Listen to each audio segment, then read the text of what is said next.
'em up, lay it down just like Matt Amari. Wrestling RHAPup's gonna make it sorry. Feeling like The Rock, cause I'm driving in Ferraris. And we coming every week and it's feeling like a party. Will I Ric Flair, Showing out like Bianca Belair, Best podcast, flush it in the air, Roman Reigns and we win it, don't care, No cap. Throw 'em up, lay it down just like Matt Amari. Wrestling RHAPup's gonna make it sorry. Feeling like The Rock, cause I'm driving in Ferraris. And we coming every week and it's feeling like a party.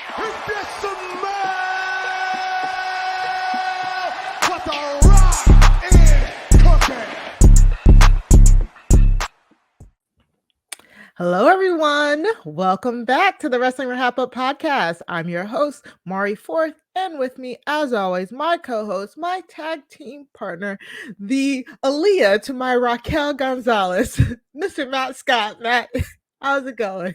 Yes, I'm Mari. I'm as good as a can of baked beans with a side of chitlins. I am glad to be back again, doing the Wrestling RHAPup. Always happy to be your little Leah to your big Raquel Gonzalez. That's their gimmick, right? Yeah, something like that. Very pedestrian gimmick. I saw you were channeling Big Brother there a little bit with Jasmine from Big Brother at that. Look, you don't want to be into my southern accent and all of the things. Please okay, don't. good. I don't want to get us canceled on our first episode back for season 6. Yeah, season 6, Wrestling RHAPup. Yeah, that's where we're at. Who's counting? Oh. We're not. We are. We're not counting. Apparently. Nobody's counting. I guess all right. And of course, we have an amazing guest with us. We're going to give this man his flowers today. A little spoiler there. All right, let's get into show him we respect him. There we go. He demanded it, and this is where we're at this point. Right now? Right this very second. Damn. Okay. Wow. We're ready. We're into it. We'll see. All right. I'm just going to do it. Making his way to the podcast, he is the showstopper, the Texas Rattlestick, the Phenom, a man who was once a professional guest, who is now the champ who runs the camp. You can find him on Rob is a podcast, RHAP, silent podcast. All of the podcasts and platforms are talking about him. He's doing it. He's doing it live. He covers it all. Recently on RHAP, he has covered Big Brother, Claim to Fame, 90 Day Fiancé. He was on Crime Scene with Mari, and now he's here on the Wrestling RHAPup. Please welcome an Enneagram lover, an unconditional lover. His body is ready, and we respect him, and it shows. Please welcome the mouth of the South, taking a break from nothing but Netflix to join us, Sea-Dog, a.k.a. Chappell! Hey! Chappell. That was a good introduction. That was good. I appreciate that. I appreciate that so much. Oh my God. Yeah. Acknowledge me. You know, like I'm happy. I'm happy to be here. You know what nickname I really like? It's like, no, I like all the ones that you said, but man, when I heard Harbinger of Doom, I was like, that is so good. You know, like, that is so cool. Like, what am I a harbinger of? Can I just be like a harbinger of like things of stuff? Harbinger of boom. Of boom. What? I don't know. It rhymed, y'all. It rhymed. Y'all don't think that's like a cool name? I was listening to the announcers talking about Karrion Kross, and I was like, wow, did he come up with that on his own? Is that original? I like that. Yeah, I think it's one of those monikers that kind of came with him from his days in like TNA and all that. Back in the day. The harbinger of laughter. Yeah, I was gonna say it doesn't have a ring to it. Harbinger is kind of a hard one to start with, so we'll work on it. I'm gonna figure it out. Because it's dark in itself. It almost feels like, you know. Yeah, I'm dark, so it has to be something dark. Gotta get a deep scruff in that voice. Anything. Yeah, dark. That's me. All right, so let's just get into some. Mari's like moving on. I know. It's like, already, y'all, let's wrangle it in. No, let's talk about a little bit of news here. Let's start out with some. I don't think I've ever had a piece of news that made me like happy, but also sad at the same time, kind of like this. Like, Pat McAfee announced that he's taking a break from doing commentating on SmackDown because he is going to be on College Game Day network. So I am so happy for him because this is like a big step and a big opportunity for him. But damn it, if I'm not gonna miss Pat McAfee on commentary for SmackDown. Like, him and Michael Cole are the best team going in the WWE on the announce table, and it sucks, but the good thing is he's not gone. He's basically working part-time almost. He actually was thinking about doing both. Like, he'd have to do SmackDown and then get on a plane and go to game day wherever they're at.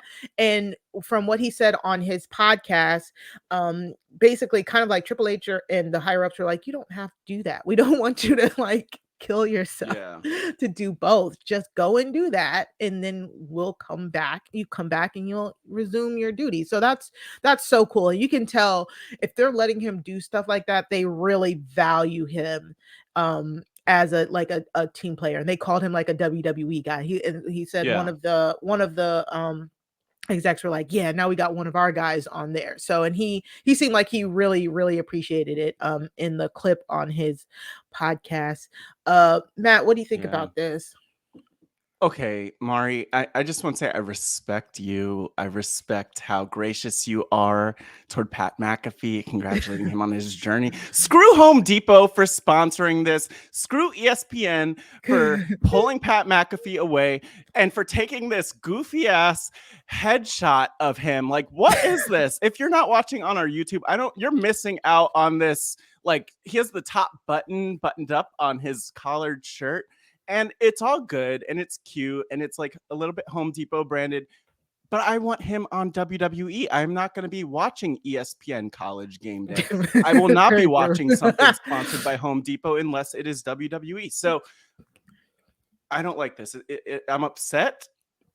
I'm happy for him, but I'm also not happy for him. And I hope that ESPN goes out of business because we need him back on SmackDown. That's how I feel. Chappell. I mean, I'm very happy for Pat McAfee. He's a star, this guy was a punter in the NFL, so he has been waiting. I know he's been waiting just to get back in this sports realm when it comes to football, that's his thing. So to talk about college football, I know he's going to be in his bag. Like I said, he was like a very good athlete, like a great punter. I'm sure he's going to have a lot of opinions about college football as well. So, I think we have to just bless him, Matt. You gotta let this one go. Let him move on. We got to push him out the nest so he can fly. But he's coming back. Like, it's not. Will he? I think he really. College football is only 4 months, out of the year. WWE is year round. Mari, college football is a gateway drug into the NFL, and then when you're in the NFL, you can't go back to WWE like that. So I kind of agree with Matt. I think this is just the first of many jumping off points. He's made it. He's tiptoed in because it starts at college, game day, and then maybe one day he's on Monday Night Football. I think the sky's the limit. I think if he wants to come back, he can. I think they'll never close the door for him. And if he wants to come in for half the year, he definitely can. But I think this is the beginning of the end. I think he is about to start to wean himself off of this, and we'll just have to say goodbye to him. He said the beginning of the end. Yeah. Y'all just made me harbinger sad. of doom. Yes, man. Wow. Yeah. Y'all just made me sad. That is so unfortunate. I don't know. Wow. It's gonna be okay, Mari. No. It's not okay, but it's okay. If any of our listeners know, I am a huge Pat McAfee fan, and so that sucks. But I agree. It is your next step. You always should be thinking about your next step, and this is a great movement for him. WWE has great relationships with college football game day. Like, a lot of their superstars go on there. I last time I remember Big E was on there when he was champion. So that's why they cited good working relationships with them for them to be able to do this. But the fact that he said that he really wanted to do both does make me think that he will, whenever he's available, he will definitely come back. Because I think Pat loves it. Pat loves it too, and as much as he loves football and how football can maybe give him better movement when it comes to commentary. I think he also appreciates the WWE and being in the WWE. So it might, he might wean off until we maybe just get him on the pre-shows and stuff like that. But I can't see him never having a working relationship with WWE at the very least. So It's congratulations depressing. to him. It is. Sure. It really Don't really congratulate is really him. No, big ups. We need to give him negative vibes so that he comes back. Just start spamming the ESPN College Day hashtag with like just the worst stuff about him. We'll find it. Yeah. Oh, yeah. We'll dox him. Stop, I mean, if I have, I'm to joking. Don't do it. Don't dox him, please. Okay.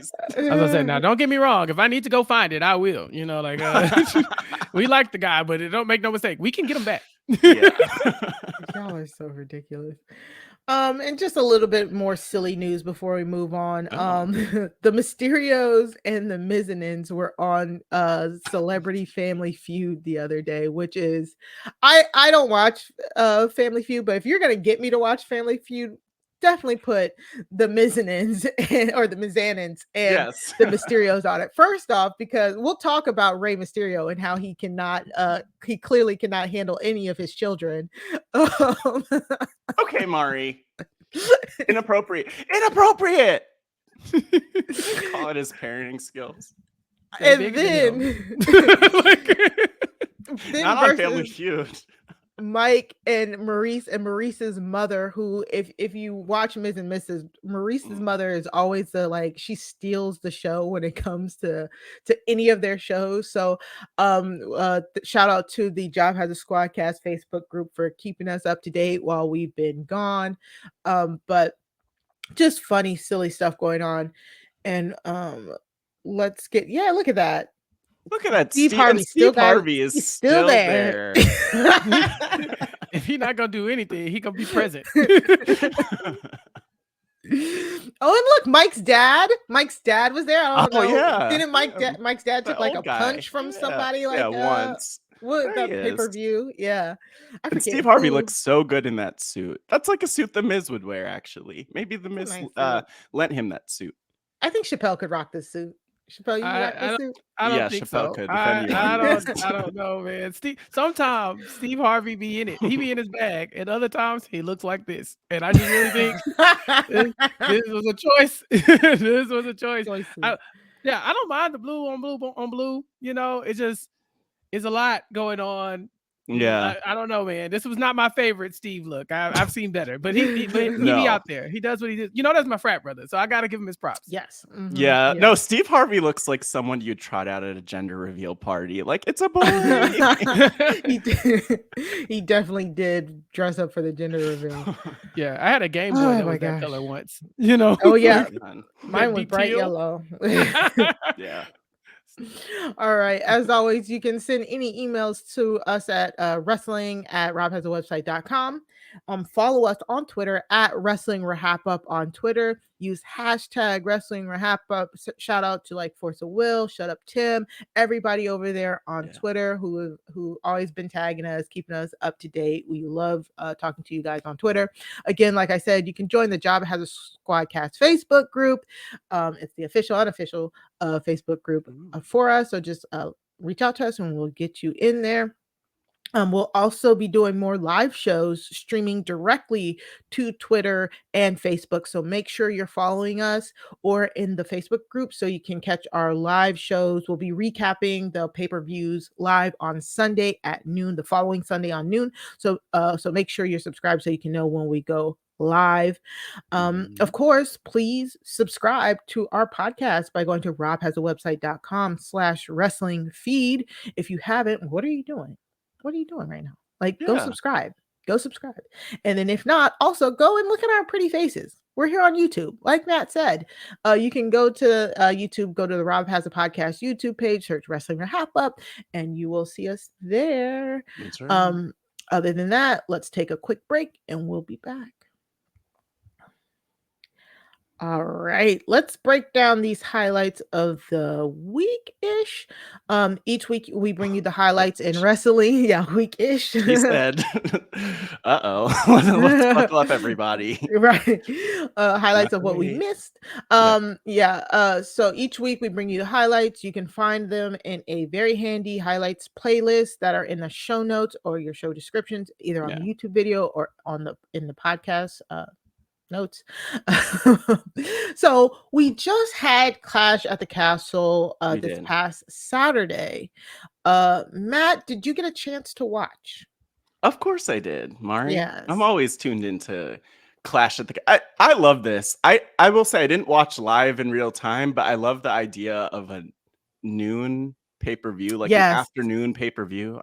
On a Saturday, yeah. Oh wow. Yeah, it was great. It was that's like what they should do all of the time. Yeah, Just give us like the nice midday shows. Like we're old. We want to like be done in the middle of the day, you know, have a good 3 to 4 hours and then go on about the night. Like sip our tea. Yeah. Yeah, I actually watched Clash of the Castle. I forgot it came on in the middle of the day. So we were like out. We took my son to like the Baltimore Aquarium for the first time. But we ended up at Jimmy's Seafood. Like, so if you're from Baltimore, if you're not sure, but like Jimmy's Famous Seafood is famous for like, for me, for 2 reasons. They partner with the Ravens. Yes, go Baltimore. And 2, they WWE partners with them as well. So like we went and we watched Clash of the Castle at Jimmy's Famous Seafood after we were done. And it was so fun. It was a really fun atmosphere. We got to watch like the last like hour of it there, and so then I went back and watched the beginning when I got home. But we watched Roman and Drew there. Oh my gosh, we'll get to that a little bit later. But I really did. I love that type of environment. Like I love like going to watch parties and watching in bars and stuff like that. And it was completely by accident because we had planned to go to the aquarium and we had planned to go to Jimmy's, and we just we're like, oh, also there's a pay-per-view on. This is perfect. So it worked out. Mari, you revealed some news to me. WWE partners with Jimmy's Famous Seafood. Yeah, they do. Like Roman Reigns, they had like pictures of all these famous people come into Jimmy's Famous Seafood and they take pictures. And the WWE has they've been, anytime they go to Baltimore, they're always like there. This is an ad, by the way. We want Jimmy's Famous Seafood to sponsor the Wrestling RHAPup. The food is so good too. I mean, it was so good. And it's like it's kind of funny because I know about it again because of the Ravens and WWE. So I thought it was kind of like, you know, not a chain, but I thought it was like a big hoity-toity like restaurant, but it's actually like really like a local. It feels like a local hangout that like serves really great food. So it was so fun. It was really fun to watch there. This is eye-opening, by the way, Mari. And just before we move on from Jimmy's Famous Seafood, look at Roman Reigns. This picture of Roman Reigns with this lobster. That is like the biggest lobster I've ever seen in my entire life. That's huge. It's like baked. Oh my gosh. Ooh. I'm hungry now. We need to stop. Okay, what's up? It's too early to be crazy. This is an ad, and I'm trying to get sponsored. So look, if this is an ad, let me just tell you, even here in Texas, I've heard of Jimmy's Famous Seafood because I'm a Ravens fan, you know. So they do the tailgate every home game, an open bar, a food bar, you know, before you even go into the stadium. So, you know, if this is an advertisement, please visit Jimmy's Famous Seafood in Baltimore and listen to the rest of RHAPup. Jimmy'sFamousSeafood.com. Family owned since 1974 and specializing in authentic Maryland crab cakes. They ship nationwide, Chappell, so we're going to ship you some crab cakes, believe it or not. Hashtag get famous. Look at that. Get famous. And my shellfish allergy, I'll just disregard that. Clip it.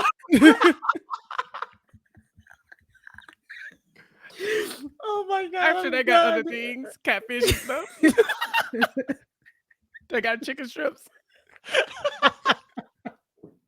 They do actually. They do. I like hush puppies. Jimmy, send us some not shellfish, some fries. Send him some not shellfish. I want all of the shellfish. Oh my god! They're gonna hear about this. Oh yeah, clip it. Oh yeah. Oh, it's clipped already. It's basically clipped. Okay, Jimmy's aside, it was a pretty great experience. And we got a lot of fallout from Clash of the Castle over the week. Let's start with Dom.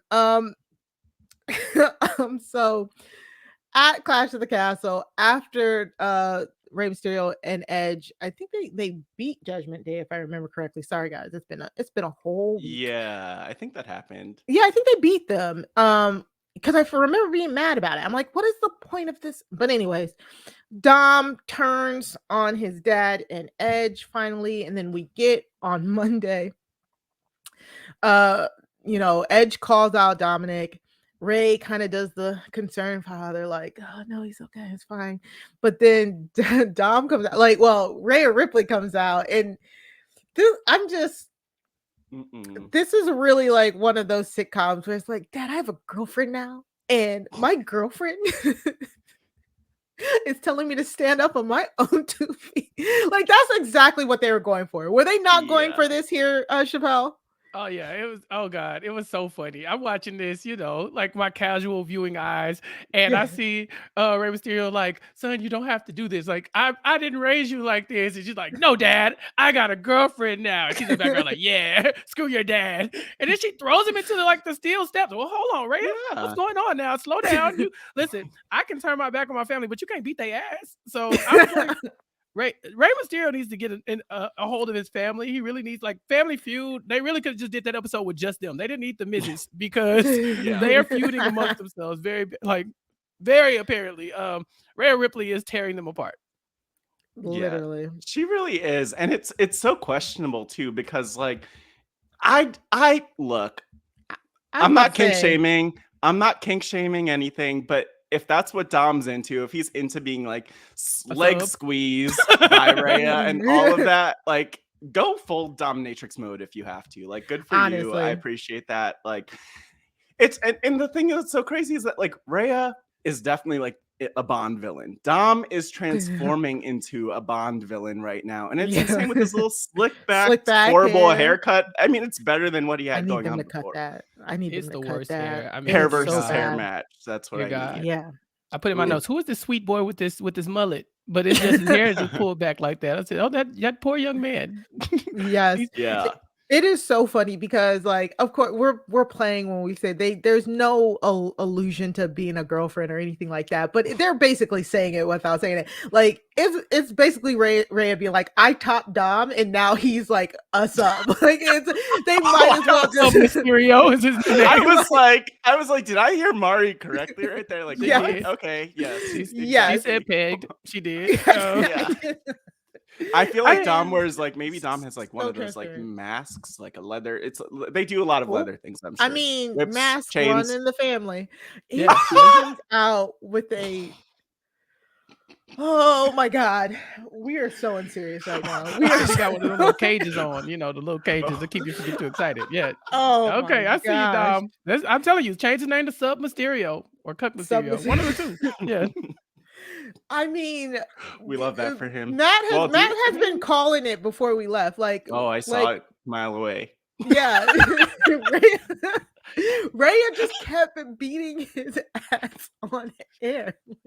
Like, she just made it her mission to beat his butt. And the whole time I'm sitting there like, I was like, this doesn't make sense. You're just gonna beat him until he's on your side. And he's like, thank you. She knows what she's doing. And honestly, like, if she leaves the WWE, there's definitely a whole career that she could have. Just I mean, I don't even want to get into the details, but we know what she's doing in her dungeon.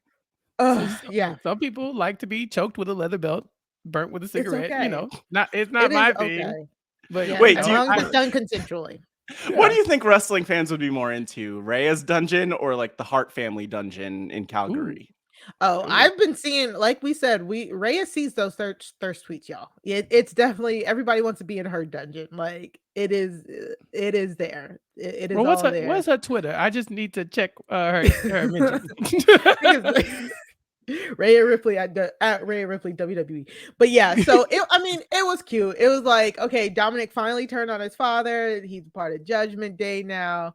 Ray goes on to fight Damian Priest. The biggest thing is just like, where does this go from here? And does Dom joining, does this actually finally help Judgment Day to like win things? Do we move on from the Rey Mysterio versus Ray, or move on from the Edge and Ray stuff? Like, where do we go from here? I think I'm interested. Are you interested, Matt, to see where we go from here? Well, okay, so like that's something I was thinking about with this episode, because there's this whole thing where we see in this segment Edge basically getting destroyed with a chair. Right. And then there's also this whole thing of like, okay, next week though, Dom, you're gonna take on Edge, and that's how you're gonna end his career. And I'm like, what? Edge is nearly 60 years old. Like, how he survives the chair attack, but somehow Dominik Mysterio is gonna be the one to end his career. Like, I think arthritis is gonna end his career before, oh my god, before anything else. Like, I don't get it, but I like it. I like it. I don't think Edge did anything to deserve this kind of treatment and disrespect. We respect him, and it shows. And we should bring Dom on here, actually, and Dom him. We should Dom. Tell him what he should be doing. He's really into that. So he's not gonna leave. If you do that, he's gonna keep coming back. But Make I him agree an with Edge you. head. Yeah. When you were talking about Edge, and I remember when they hit him with the chair, they're like, "Oh, his knee is already hurt." I'm like, "Cause he's 60." Like, his knee been hurt since he was 29. Trust me, my knee, I too. So I was like, are they gonna talk about his injury? It's like, no, that's just how he is now. That's but this is my Edge. Like, again, Edge from back in the day was one of my guys, and so I was happy to see him like still thriving. But you can't take him out the game with Dom. That's not the guy who's gonna end Edge's career. So I know Edge is gonna bounce back better than this. This just can't be how he goes out. Like, at some point he needs to get revenge. I really need that hair to be cut, but I mean, yes, God, go back to the picture. It's just not right. It's not right. And yeah, like, come on, why? What is this? Like a little I mean, I don't even want to talk about his poor hair. Dom will never live it down. He has such a baby face. Like, you just can't do anything about it. He's like 6 something, but he still has like the baby face. We'll see. We'll see if she will. I thought he was him. I thought he was Completely. so innocent, but yeah. Look at Rhea Ripley's face. She is loving every second. Like, she's so into that. Now that you guys bring it up, I definitely think that this will probably culminate at Extreme Rules. Extreme Rules is the next pay-per-view. I think it's at the beginning of October. So yeah, they have to do something to make me continue to care about this feud, because I swear this feud has been going on for like ever. It's been forever. But it's interesting. I mean, I'm glad that they keep going with it, because this team, the Judgment Day, only formed in April. So they formed, and then Edge was gone by the end of May / the beginning of June, and then like, I'm glad that they're doing something with them rather than completely dropping it. Very true. Very true. By the way, I don't know if this was like, maybe this was later in the show. I referenced like them on the mic talking about taking Edge out and retiring him. Did you all catch Rhea saying that? What did she say? Something about like Dom. I don't. It wasn't about Dom being her Poppy. She said, "What Poppy wants, Poppy gets." Yeah, and I was like, "Who is Poppy?" I don't know. Is she Poppy? Because if she Poppy, Dom, you nasty. I like that. But also keep the party going. Rhea just knows all the right buttons. All right, let's move on. Do we have to? Yes. Okay, fine. Damage Control. First off, they got their name. The team of Bailey, Io Sky, and Dakota Kai are now known as Damage Control. At Clash of the Castle, they got their new theme song too. It always has rap. Again, if you're a bad guy, you're gonna get rap in your theme song. It's yeah. But they did a great job. This was a great match at Clash of the Castle. They beat Bianca Belair, Alexa Bliss, and Asuka, with Bailey pinning Bianca. So of course, Damage Control come out. They say they're taking control. They want all of the gold. They want all of it. And Bianca comes out to defend, to say like, you're not taking my gold. Nobody cares what Bianca said because everybody was looking at her in this cat suit. Yeah, she what? broke the internet with this this woman. Dear God, the way she got in the ring, I was like, dear God, like Jesus Christ, this woman, man. I couldn't hear nothing Bailey was talking about. I was like, girl, shut up. Shut up. Do y'all see this woman? Damn. She literally broke the internet. Dear God. Like, it's just look at that woman, man. Yeah. And they're all just standing around her and looking at her like a piece of meat. And you know what? That's what happens. Like, look, Bianca, I was looking at her. I was like, she actually kind of fits right in with this group. She should be the leader. She should take over. That's what I want to see for Bianca. I want to see her taking control of the faction. Yeah, just take them over and make them like just stand behind her. She'd have to kick Bailey out. Honestly, Bailey could carry her legs. Yeah, there's no way Bailey would be a part of that faction. So I think I would love to see that. I need my baby mama to have some minions. Go get these minions off of Bailey. Bailey's talking mad noise. Yeah, where are her minions? Where are her minions? Should we say minions or should we say Black Girl Magic? Because WWE has truly been playing in our faces for the past few months. Talk about it. Let's, because Triple H has brought back so many people. There's a long list of people that Triple H has brought back. We will get to one of them later. But I feel like we have been waiting. Raw's ratings have gone up significantly for the past few weeks since the exchange. And I know for a fact that I have been watching on time, which is weird. So weird for me. But it's because it's that looming threat. Like, I do not want to miss when Sasha and Naomi come back. Like, if I miss their return, I am going to be so upset. And this was just one of those moments where I was like, are they coming? And it's like, nope, not at all. Yeah. Oh my God. Mari, and I want to say too, like, that's why, like, a few weeks ago, I was telling Mari, I went to a WWE Raw show in DC because I was like, if there's a chance that they return, that they're there, I can't miss it. I would never forgive myself. I'd have to quit the Wrestling RHAPup if that's what happened, right? And like, they didn't show up, right? And I just don't want them to show up without us being ready for it. Exactly. If you stay ready, you don't got to get ready. That's right. That part. Yeah. So each week I feel like it's always like it's maybe next week. So next week, Damage Control has a match with Raquel and Aaliyah on Raw for the tag team championships. If they don't come back next week, then it's a wrap, y'all. I'm thinking like truly it's a wrap because Damage Control beats Raquel and Aaliyah because the act is old, it's stale, nobody cares. Wait, what? Nobody cares about who? Raquel and Aaliyah. Oh, okay. Oh, just making sure. They're new. They just got here, Mark. Exactly, and still nobody cares. They should have never won the titles to begin with. I love that match, by the way. I loved their win. I was not ready for it or expecting it, but you know, they are still. That's about all. That's their peak.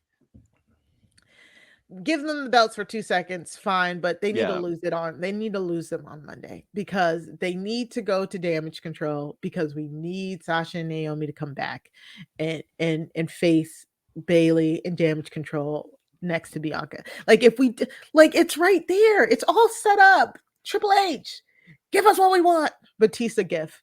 Give us what we want. Just do it.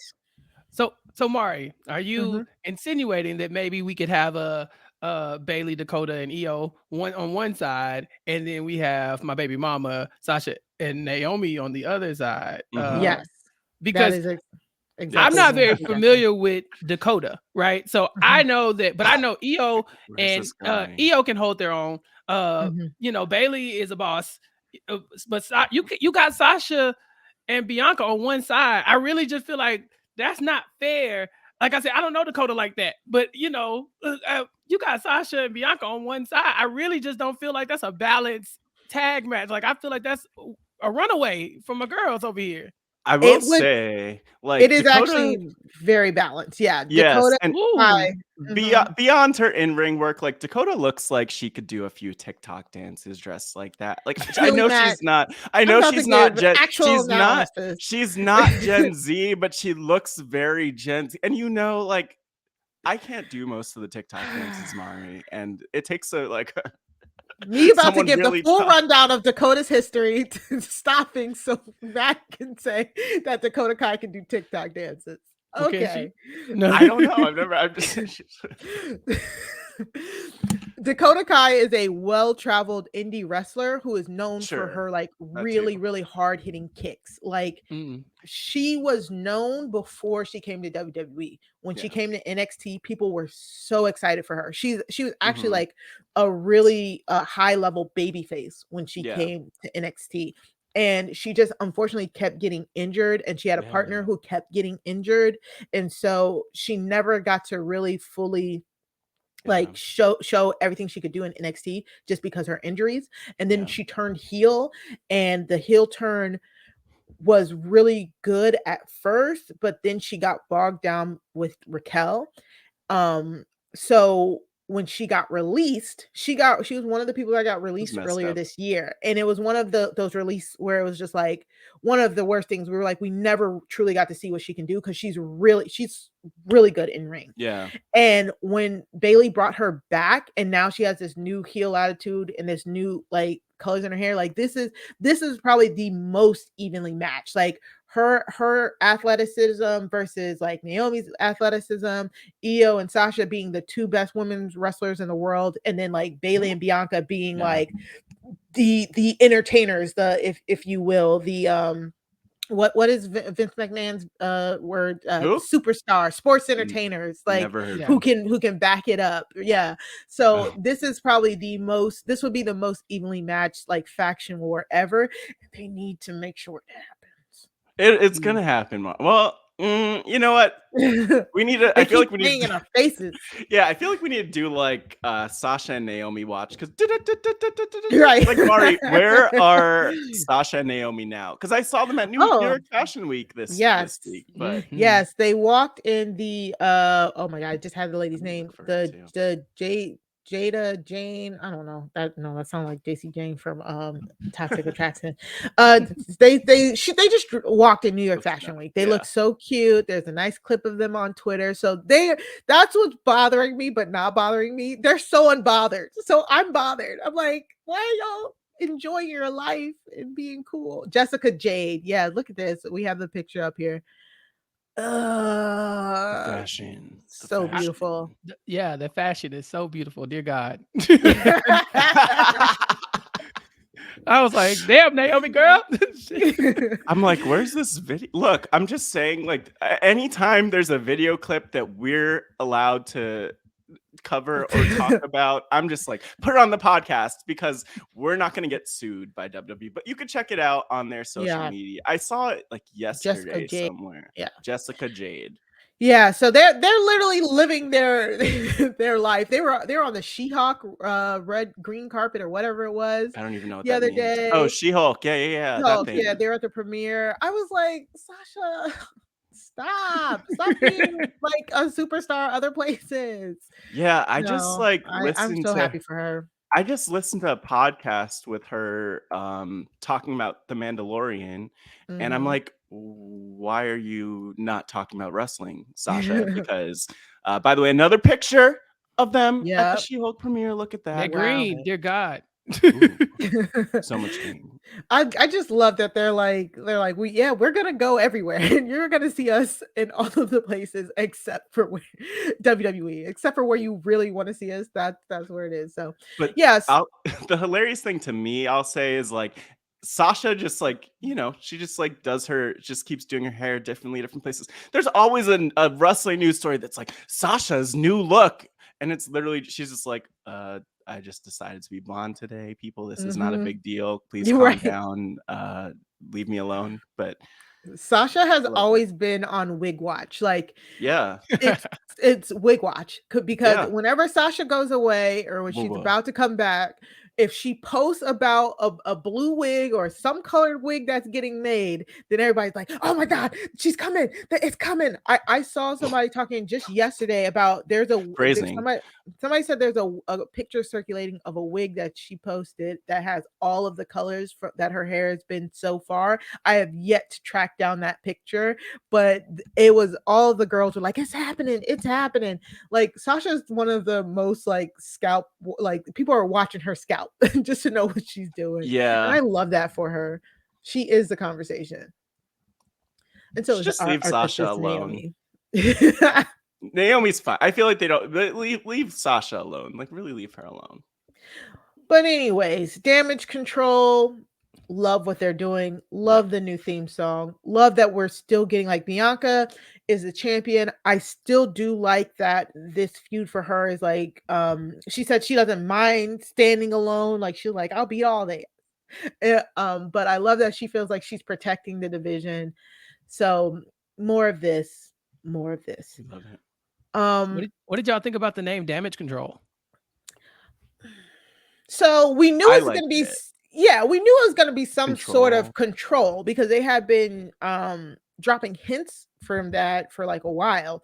But when they said Damage Control, I'm like, I thought Damage Control, isn't that like minimizing the damage? I feel like they want to maximize it. Like when you think about it, it doesn't work, but then it's the word damage and the word control and it works. And it's not just control, it's CTRL, like that little button on the keyboard that I think is still there somewhere. So like, look, it's right there. Yeah. Okay. So I don't know. It's fine. But yeah, I had that thought too. And just like, I'm not far be it from me to question Bailey and Dakota and Io. That's just not gonna be. No, I'm questioning them. They come in at my baby mama sideways. I didn't like that. She was like, "It's the three of y'all to pin me." I was like, "Yes, it did. You talk your mess." I'm all in on Bianca. That's it. That's all I care about. So when it comes to this, I have to pick her over all of these women. And if you add more, I'm still picking her. Yeah, Bianca looked amazing even in that loss. Yeah. She literally took all of their finishers in order for Bailey to pin her. Like it was like she was like Godzilla, like they were like they throw it all. Yeah, but I like it. I love this storyline. So anything to keep it going, add Sasha and Naomi, and I mean that would just be printing money, like literally. So Liv beat Shayna at Clash of the Castle. Right. Yes. That was the thing. It was a thing. It did happen. Like Liv's run is kind of weird here because I'm so happy that she's champion. Like, because I think that like I read all of her social media. She really loves this. Like she loves this business. It means so much to her that the company trusts her enough to be champion. And she is like a really good like baby face and all that. However, they haven't really given her anything. I really feel like her run has always been playing second fiddle to Ronda because we're all just waiting here for when is Ronda going to take this championship back, because as long as if Ronda's there or if if Charlotte's there, it's so hard for you to focus on who the actual champion is because it always feels like they put the champion on a backseat to the quote unquote bigger name. So Liv beating Shayna was cute. I didn't really think that Shayna was gonna win the belt there. So I wasn't like shocked. It was a decent match. But we on SmackDown. Yeah, we got the Fatal 5-Way for the number one contender, and it was Natalya, Xia Li, Lacey Evans. Sonya Deville. We're not talking about her. Sonya Deville, and then Ronda. So I'm like, okay, so I know who's gonna win this. Right. I think it came down to Sonya Deville versus Ronda Rousey. I was like, girl, come on, man. Just end the match. Just end the match, man. Y'all know what y'all about to do. Stop it. Yeah. And you know what? They really, and I mean, they didn't have to have Ronda go over. There was even a point in the match where I think that everyone might have been kind of ganging up on her a little, or like there was at the beginning. Yeah, it was. She kept going. This is the thing about Ronda. She just like kept going for the arm bar on everyone, and Yeah, are you doing, in a fatal Ronda? 5-way elimination match. Like it's kind of funny because it's kind of smart, but also the dumbest thing because you're applying a submission to somebody. Anybody can walk up and just hit you so they break the submission. But it's also dumb because if it's an elimination match, just let Ronda eliminate that person. Right. Yeah. Why break it up? Then why break it up? I would just stand there and watch them tap out. Like, okay, like if she tried to get to the ropes, I'd back her hand out the way. Like, nope, we're just gonna let Ronda kill her. And then when Ronda's laying there, I'm gonna stomp her. You know, I don't know. Break it up. It's like the putty men who wait in a single file line to attack. To get beat up. Yeah. Yeah. So it was just like, okay, Ronda wins, cool. But then we do get this like kind of segment like behind the scenes with Ronda and Shayna. Yeah. And so this didn't go two ways. So Shayna was like, I know you don't need it, but good luck in beating Liv. And then Ronda gives Shayna this kind of like pep talk, like, we can do this together. Something like really weird. Made me uncomfortable. Ronda. Yeah, they were so close. They were standing so close, and the delivery was so weird. Said, you know what's better than winning? Revenge. And I was like, Shayna wants to get revenge on Liv because she lost? I don't understand. What's happening? What are we getting revenge on? Exactly. This is not a blood feud, unfortunately. Right. Like, you lost the match. Exactly. Make it a blood feud if you want it to be a blood feud. It's not a blood feud right now. It's a title match. So, for those who don't know, Shayna and Ronda were in UFC together. Sure. They were in a clique that Matt keeps referencing every time. Okay, don't pull me into this, Mari. Again, you are the one who just referenced it. I definitely absolutely was not going to reference the 4 horsewomen of the MMA, which also included Marina Shafir and Jessamine Duke. But okay, Mari, you rolled right it off the tongue. So. It really did. Yeah, like it sounded like it was right there. You were about to say those exact words. Maybe exactly. So in essence, they could team up. I mean, this is one of those things that I was like, if anything, Ronda should be teaming up with Shayna, or they should be fighting each other because they come from a similar background. Yeah. But the kind of difference is when Shayna went from MMA to pro wrestling, Shayna actually did the indie scene. She was a part of like Shimmer Women's Wrestling. She actually like did pro wrestling before she got to WWE. Ronda just kind of popped on over here. Yeah, here. So like and of course, like we've been saying, Shayna is Ronda's trainer. Like it's between Shayna and Natalya who train her. So they should have been appearing on screen in some capacity, at least before now, I'm thinking. So again, I feel like this goes one of two ways. Either Shayna helps Ronda beat Liv and then Ronda gets the title back, or Shayna costs Ronda the belt in a fit of jealousy, and then they get their own non-title feud. For me, yeah, right. Tell me for you. Summer child me, I feel like here. I would love it if Shayna costs Shayna costs Ronda the match and Liv retains, because that's how you build a non-title feud. You know what I'm saying? Like that's the problem with SmackDown. They have a decent women's division. When did that happen? Yeah, they have people pretty much. Right. It's a decent division, but there's no storylines outside of the title. Whereas on Raw, the women have, it feels like multiple storylines outside of the title, even though the title is, included. But they have the bulk of like the tag team stuff, it feels like. So I would love that. I would love Shayna costing Ronda so we could get Shayna versus Ronda in an actual blood feud. Maybe, that it sucks because Ronda and Liv are at Extreme Rules.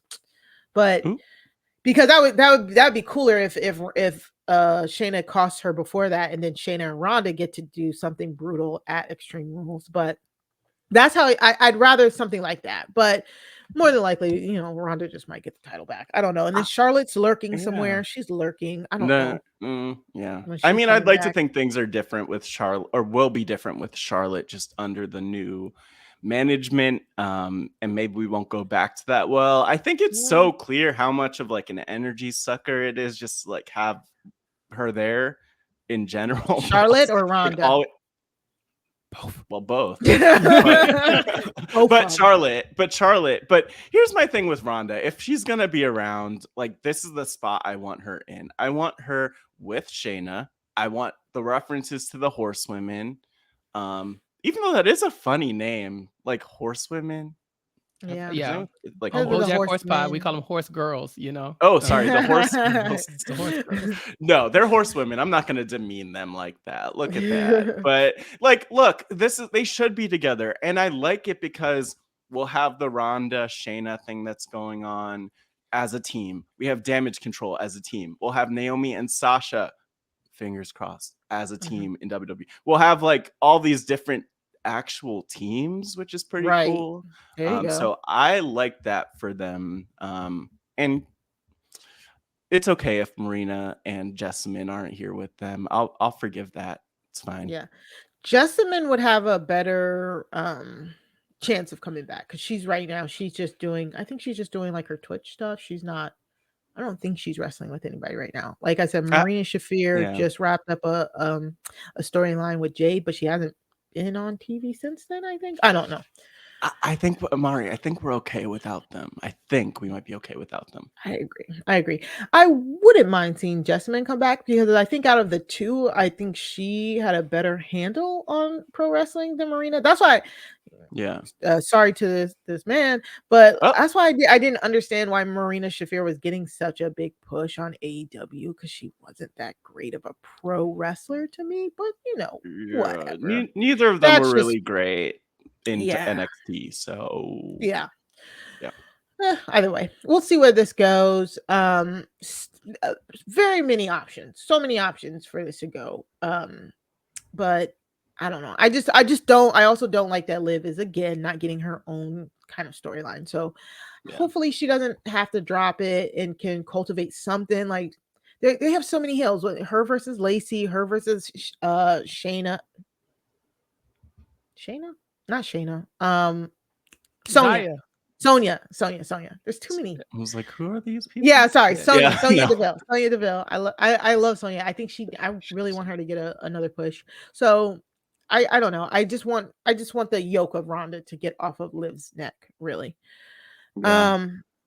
Okay. So I guess the biggest thing and the headliner of Clash of the Castle, Roman and Drew go on, and it was a slobber knocker, as JR would say. It was a great big man match. I did truly enjoy it. There were so many near falls. I was just like, I was in. I was like, oh, is it? Like it was really, really good. Drew kept teasing claymores left and right and missing them. And then I don't know why. As soon as I saw Little Nate, I should have known. He gets me every time. Little Nate, the ref, takes a really big ref bump, and we're like, oh man, like the whole bar, like the match is ramping up. We're thinking we're coming to the end. Near fall, ref bump. And we're like, okay, ref bump. There's a ref bump. There's, of course, shenanigans. But Austin Theory comes in, tries to cash in his. When I tell you, everybody was like, oh, we forgot about him. We all forgot about him. He runs. Relatable. I'm sorry. This is the only Clash match I really have to go in on because it was ridiculous. Austin Theory runs with the ref. I was like, oh no. Oh my God. That ref looks so worried too. He was being dragged down to the ring. Austin Aries goes to give the ref his money in the bank. Tyson Fury, who is just there for no reason, former heavyweight boxing champion Tyson Fury, knocks the living crap out of Austin Theory. And I clapped. You deserved it. I clapped. I was like, thank you, Tyson Fury, for saving the day. Austin Theory looked knocked out. It was one of the funniest things I've ever seen in my entire life. But he did get the ref out there. The ref recovered. Drew hit a claymore. I think he hit like one or two. I can't remember. Mm-hmm. And Drew's going for the pin. The ref is counting. I'm like, oh my God, Drew is about to do this. He is literally about to do this. And then, nope. Solo Sikoa drags the ref out of the ring. I mean, truly, it was one of those. I did not see it coming. I really thought he had Roman here. I was waiting for it, and then all of a sudden, I just see the ref just out the frame, just gone, like the Baba grabbed him or something. Like, it was the funniest thing I've ever seen. And they were like, "Oh, who is it? It's Solo Sikoa." Roman survives again because of the new addition of the bloodline, Solo Sikoa, who is the younger brother of the Usos. He's 8 years younger than Jimmy and Jay. And Drew starts trying to beat him up. Roman retains. Wow, that was a good match. Yeah, I want to be sick and tired of Roman's reign, and I'm like halfway there, but he puts on such good matches. It's like you really cannot it was a really good match. What did you think about Solo Sikoa on SmackDown here, Chappell? Yeah, I was like, damn, they got a lot of kids in this family. Like, dear God, another one. It's like the Rock them people is crazy. And then it was interesting to see him. I was like, okay, another iteration. But I really want to know what makes him any different than the rest of the family, right? Like, so like if you're gonna have this big regime, I want them to each have their own thing. They have their own personality, and not just be like offshoots of the Rock or offshoots of Roman at this point. And this is like, he's the Usos' younger brother. Like, is that really your moniker? Basically, like, that's all you got. Like, your name is Solo, and you legit are like, but you're the third of them. Like, God damn, 8 years younger. Like, get your own personality. That's what I want. And I'm not saying it's not an indication against him. I mean, an indictment against him. I'm just saying, like, if you're gonna have these big moments, I want them to each have their own little something. And so I was just like, damn, another one. The whole time I was just like, man, this is cool, but another one, really? So, but Chappell, he is very different than the rest of them. He sometimes wears a towel over his head, which maybe they do sometimes. I think he also doesn't wear shoes. He doesn't have shoes on. No, he only he tapes. I feel like he's not the first Samoan to come out without shoes. I just feel like that's been I don't done know. before. Maybe. Right. I don't know. Yokozuna, Rikishi. But there's so many. I mean, you bring up maybe I think Rikishi had those boots, the little Goku boots. I feel like I don't know. I'm not on Foot Watch personally, but you could probably go to celebrityfeet.com or something. We get in right now. WikiFeet. Sorry, Mari. Thank you for. No, I'll check. No, please don't. No, I get it. I get that. Like, Solo truly was building his own, like, what felt like his own character in NXT, but his own foundation. Yeah, but he was only in NXT for it feels like it's only been like a year or so now, truly. And now they're bringing him up. He really kind of feels like a mix between Samoa Joe and like Roman, I guess, in a sense. Funny being that Samoa Joe is the only person who's not related to them. Like, Samoa Joe is the only Samoan wrestling right now who's not related to any of them. They went to school together or something. But look, if we got this many people in this bloodline, let's talk about Sami Zayn. Can we just? I mean, stop. Listen, you can go. It's fine. Like, I get it. He's an honorary member of the family, but come on, man. Like, we didn't brought in another family member at this point. Like, we got to start looking around and being like, one of these things is not like the other. One of these things just isn't the same, And like, Samuel Zayn, it's you, baby. You can go. It's okay. It is truly like when you're hanging around with your cousins. It's just you and your cousins, and you have there's that one friend. Somebody has that one friend who's always hanging out with you guys. Basically a cousin, but not really. Yes, exactly. And either it's like this. It's either like Sammy, where they stick out like a sore thumb, or it's like everybody thinks you're all related. I mean, okay, Solo is blonde. Like, he has the Rikishi haircut going thing. So, like, he does stand out. But Sami Zayn really stands out. I mean, yes. I love this Sammy stuff because Sammy, I don't know what Sammy could do to make me not like him. Like, he really, I don't know, kick a puppy. I don't know. But Sammy is so hilarious here because, like, he's face. Like you cannot tell me he's not face in this group full of heels. Mhm. And it's just like he pushed Solo out the way to take the chair shot for him. He's like so down for the bloodline, and the bloodline just keeps like, they're like, okay, Sammy. It's very much like go home, Roger. Like they are really That's what I was like, Sammy, stand up. When he took the chair shot, they're like, he sacrifices. I was like, but why, Samuel? Why? And honestly, good for him. Like, look, what else would he be doing if not for sacrificing himself? And that was pretty heroic, in my opinion, the way that he pushed Solo Sikoa out of the way. Like, wow, a real Wait, he's a Canadian, a real Canadian hero. Look, he's a big part of these wins. He does a lot of interference and stuff like that. But Sammy, stand up. You could do better than this. I know he can. I'm rooting for him to kind of release himself from this family. They have enough. That's all I'm saying. You want to talk about people who are not really related, we cannot just gloss over the fact that Sammy out here in the trenches with this family that he has no Chappell, Sammy is a true ally. Sometimes you need allies. Like look at that. What an ally. Right? Put your ones up, you know? Yeah. I know. I'm waiting for the day. There's gonna be a day where they just completely turn on him. And I hope that he gets his program with Roman, because that's going to be a good program. Will he win? Probably not, but we'll see. I do love this. It's so weird, but it works. I don't know. And Chappell is kind of right. There's so many of them at this point. Like, where are we going here? Like, wait, when you say so many of them, you mean in the bloodline? Yes. Okay. Yes. Yeah. I thought you were like referring to Samoans generally. That's so, I'm like, that's so rude. Yes, I'm just clarifying so the people know what you mean. I'm just saying, like, many Samoans in general. Nobody was saying that. Yeah, just checking. Like Roman has a literal. So.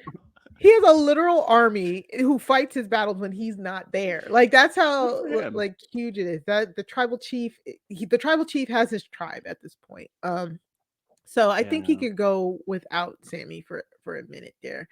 But let's take a quick break and we'll be back to some non-clash storylines. Okay. So very excited. Like we were on break. We went on break right like just like maybe a week or two after Triple H took over the head of creative, and it's probably the most I've watched. Like we were on a break and it was probably the most wrestling I've watched, just because it really feels like everything's been kind of stepped up a notch under the new regime. And I don't feel like it's that like euphoria, that kind of like just delusional euphoria. I honestly feel a change and a shift when it comes to the creative and how the superstars and the storylines are presented. Case in point, Kevin Owens. Oh my gosh, Mari, I was there in DC at the like when he was cutting his promo about a month ago, just going off, and I'm like, oh my gosh, like him and Drew, I think it was him and Drew McIntyre in the ring. Drew. Yep. And best promo from either of them that I've seen in a long time. Like I did not care. I have not cared about Kevin Owens truly since we started this podcast, pretty much. He's great, but he's truly the prize fighter again now, which is pretty awesome for him. I know somebody who really likes Kevin Owens. Chappell. I like KO, but I was like, what are you doing? Why are you being a bully here? Leave Austin Theory alone. I have a soft spot for Austin Theory. Because I like that one person who gets under everybody's skin, relatable content. And for Kevin Owens just to come out and be like, you know what, I'm just tired of you in general. Like it's like, well, I really ain't doing it in you, but it's like, yeah, but I'm here, and I think everybody's sick of this shit. I mean, even Tyson Fury was like, I don't even work here. We're all yeah, he's like, I know my role. I'm gonna shut his mouth. So I'm just here to shut this guy up. And Kevin Owens is talking about delusional people and arrogant people, and we know that's been his thing for a while. I mean, like he was coming after Roman Reigns. He almost died trying to take him down for being arrogant. And so I was happy to see him, but again, like go pick on somebody your own size. I think Austin Theory is not the guy for you. Like I said, how do you go from Roman Reigns to Feud to like now you're like with Austin Theory? I feel like there's a middle ground we're missing somewhere for Kevin Owens, or am I tripping? No, it's because it's not a feud really. So Kevin Owens has been for the last month. He's been just coming out. People have been cutting promos. He's like, I'm sick and tired of hearing you guys talk. Let's fight. Like that has been his like role for the past month. So it's basically him bringing the old Kevin Owens back. So the reason why I said that you're a fan, because I remember you were loving his feud with Roman, where you were like, KO's doing great, but he's gonna get murdered. Like, yeah. Yes, but this is the old KO. This is like Triple H has his favorites. We talked about it with Rob when before we left. Yeah. But Kevin Owens going back, him specifically saying, I'm going back to that prize fighter mode. I'm just gonna start fighting. And he brought back like the fight Owens fight stuff. Like he brought back the attitude. He's like, I'm done being goofy.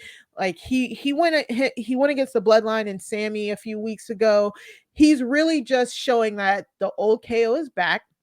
I will fight anyone, anywhere, and I'm fighting to get to that championship. And I love that for him. I truly love that for him. And yeah, he was eviscerating Austin Theory. So of course, I loved this. I loved every moment of this, and I'm really excited to see where KO goes from here, because the way that he's been like cutting the promos, he's been cutting promos on faces, he's been cutting promos on heels, like here with Theory. Like he truly is like one of the true tweeners we have right now. And when he does get a solid feud, I think it's gonna be fire. Like was Sammy he referenced the DC him and Sammy in DC when he came back, when he was in the DC arena when you were there, Matt, in his promo, which was the one I went to when I was at Battleground and watched him and Sammy fight. Yeah. But I'm so happy for him. After Theory loses, right? He lost to Kevin Owens. He lost. He got the pop-up power bomb and the stunner. And by the way, I think he sold both of those really well. I like Theory and what he's evolving into, even though he can't cut a promo without like stumbling over his words, apparently, which is kind of what happened here. I'll blame his jaw. His jaw was hurting. He got sucker punched by this world champion boxer fighter guy. So it's not his fault. Again, I was like passively rooting for Austin Theory a little bit, but he got that work at the end of the match. I'm talking about KO gave it to him. And like you said, he sold it. I really did think he did it. I love seeing a stunner as well. Yeah, anytime I can see a stunner, I'm like, it's back to my type of wrestling. And Theory did get his name back. He is officially Austin Theory now. So is Matt Riddle. When did he have his name taken away? Was that like right before WrestleMania? I can't remember, but they were just calling him Theory. Yeah, with the Austin stuff that they actually did. That makes sense. Yeah. This did kind of lead into a backstage segment with Johnny Gargano. Johnny Gargano announced that he will be in ring action next week, Monday. Yeah. So it's looking like it's gonna be a really good Raw this coming up. And he's back. He returned. That's a thing. Which like he's been away 9 months, they said? Yes, 9 months. Gone. Yeah, the birth of his kid. Daughter. Yeah, sure. I was like, Mari, the specifics are not needed here. I'm pretty sure. Yeah. Or maybe and then he let his contract. We did this the last time we announced this. We couldn't remember what. It doesn't matter. Gender's a construct. So yeah, that's right. Shout out to Johnny Gargano's kid. So wrestling. Baby wrestling. So he's been out. He then let his contract like expire with WWE, and so there was rumors like, is he gonna go to AEW? What is he doing? I think we talked about it. I was just like, he's just chilling with his newborn. Like I'm pretty sure that's what he's just doing. Yeah. So, but now in our absence, he has come back. I forget which. They just like brought him out. Like, did we talk about it? They just brought him out on one of the random. I don't know. He's like, oh, I'm back. It's like, oh, he's back. Yeah, a couple weeks ago, I think. Like, yeah. I don't. Well, no, it was definitely a few weeks ago on Raw. He just showed up like He just showed up. He didn't even interrupt anything. It was just No. his theme song, and he walked out, and everyone's like, "Oh, we know you, we remember you, Right. yeah, we love And we you, were talking yeah." we were talking about it in the Facebook group. His theme, Rebel Heart, is one of the best wrestling theme songs right now to me. Yeah. Like every time I hear it, I literally get chills. It's just so good. And so for him to have that back, to be coming back, I'm very excited. So his first time in ring action is next week. Austin Yeah. Theory, of course, is his former protege, but has now told him like he can't swim in the waters that he swims in. We'll see. Gosh. That could be a very good feud. Austin Theory is in a really interesting place where he's like he feuds with everybody. Like Chappell says, everybody has beef with him. Like we all dislike Good Austin for him, Theory. right? So like, yeah, very we're on the same interesting. page. Like he's Yeah. the enemy of my enemy is my friend. So like everyone's my friend because everyone is Austin Theory's enemy. We love that for him. Yeah. Yeah. Look at that. So hopefully we get more from that next week. We also have this very interesting Dexter Lumis storyline. Interesting. Creepy. Creepy. Yeah. Again, a few weeks back, Dexter Lumis came back. I think we did get to allude to some of like the backstage segments that were happening. And then he was like crashing all of the shows.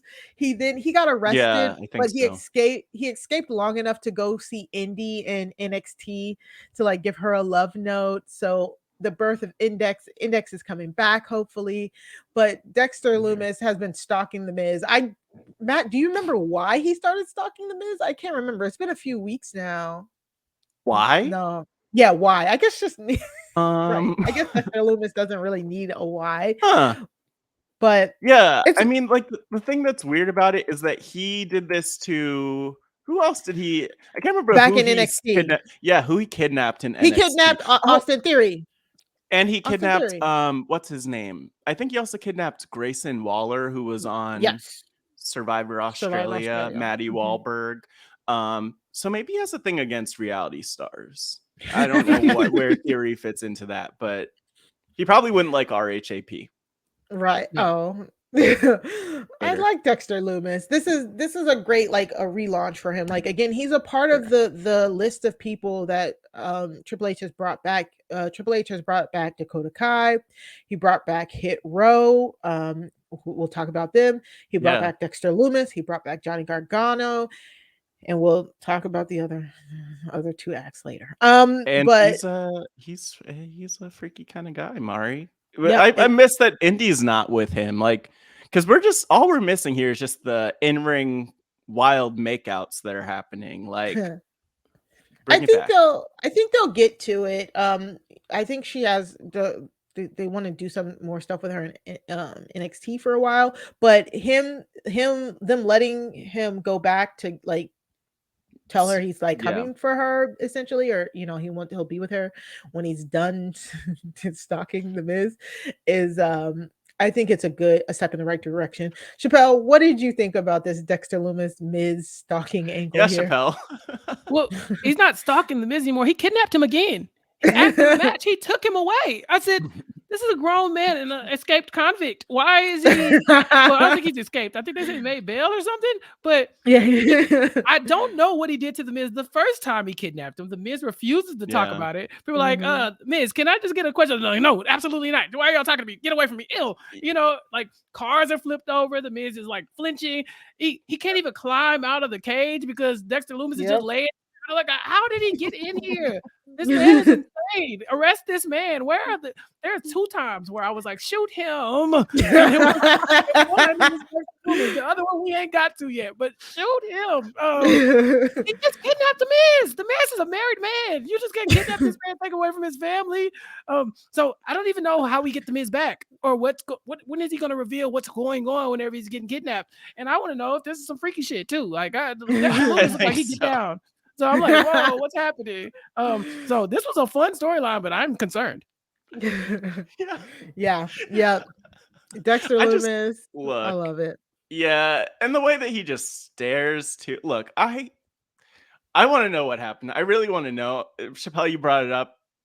Could have gotten freaky. I want to know, was it really bad or was it really good? And I want to know why he doesn't want bad to in a talk good about way. it. Right. Yeah. Like we're not kink shaming here. We're kink asking for clarification. Does he need to have a conversation with Maurice about what happened? Like, I'm just saying, I'm not against it. And the way that Dexter Lumis was just laying there, just waiting for the Miz to kind of fall on his lower face. himself, that's what we're seeing. I'm just saying. The Miz was like, "Oh God, not again!" It just like got back in. I said, "What is happening?"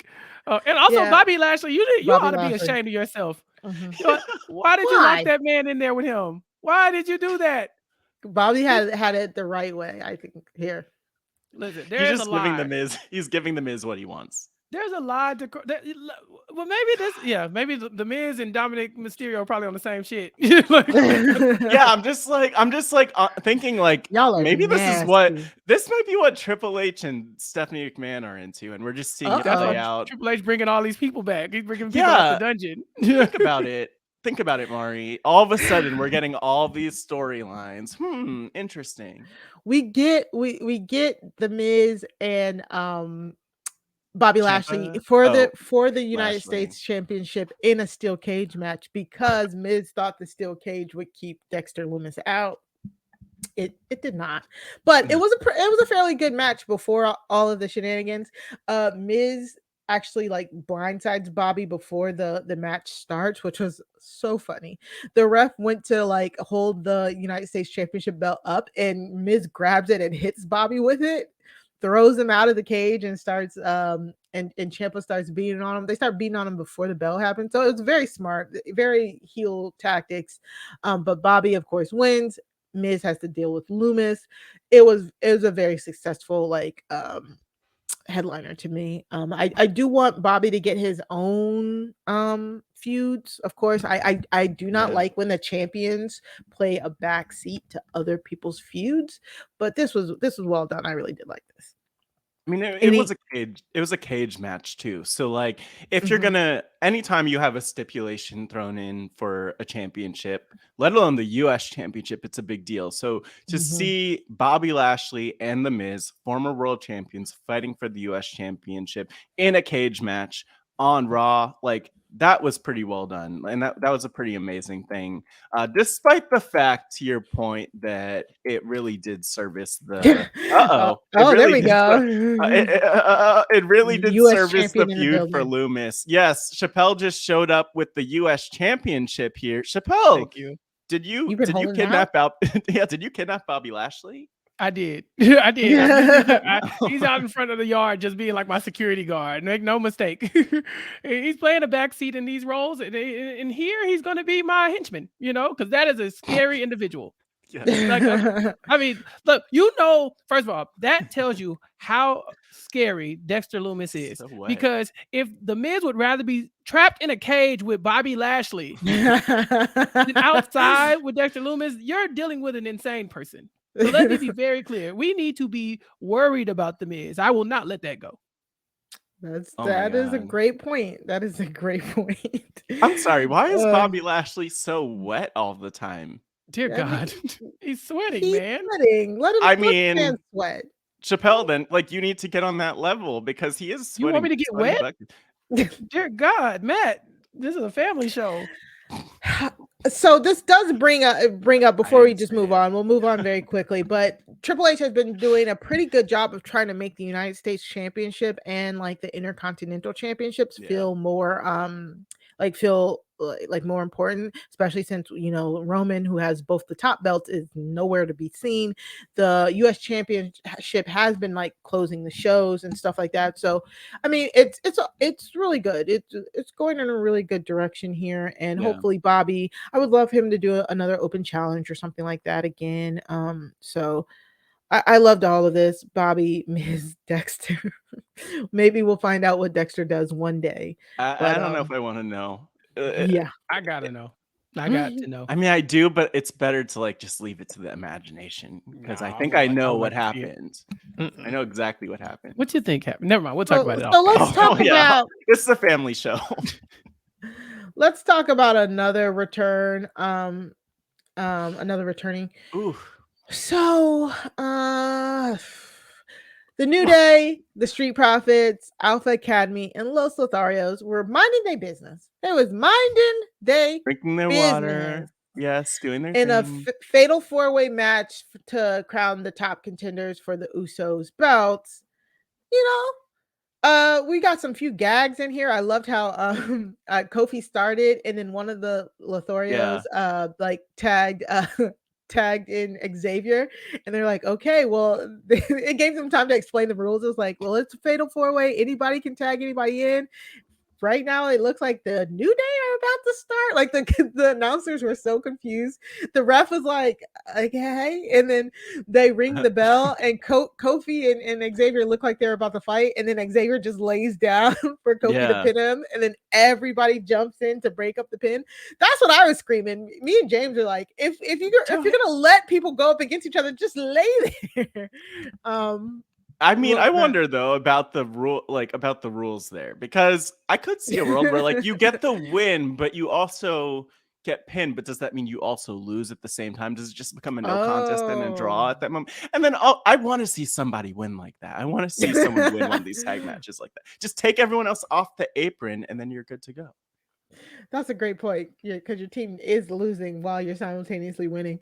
I don't know. It was very funny. No matter what. I will also talk about it with the SmackDown tag team match, but I think tag team wrestling does not need to be serious all the time. You know what I'm saying? Like, I think it can be fun while also putting on like a really good show and like the art be serious, but I don't think the characters and everything and the storylines need to be that serious. But totally right.